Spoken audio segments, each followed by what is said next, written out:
ശരി, അതിലൊരു വിഷയമില്ലെന്ന്. മുനിസിപ്പാലിറ്റി എല്ലാ മുനിസിപ്പാലിറ്റികളും ചെയ്യുന്ന ഒരു കാര്യം തന്നെ അവരും ചെയ്തിട്ടുള്ളൂ.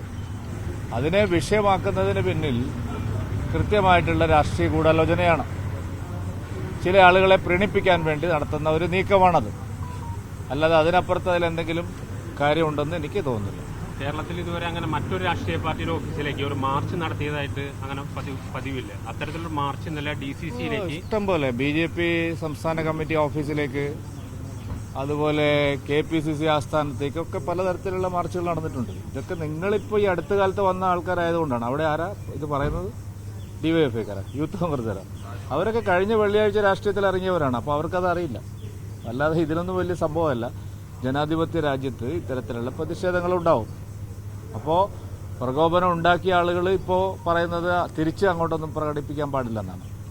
കാരണം കഴിഞ്ഞ ദിവസം എല്ലാ ജനാധിപത്യ മര്യാദകളും ലംഘിച്ചുകൊണ്ടാണ് ഭരണകക്ഷിയുടെ യുവജന സംഘടനയും കോൺഗ്രസിന്റെ യുവജന സംഘടനയും അവിടെ മത്സരിച്ചു വന്ന് ഈ അക്രമങ്ങളും പേക്കൂത്തുകളെല്ലാം കാണിച്ചത്.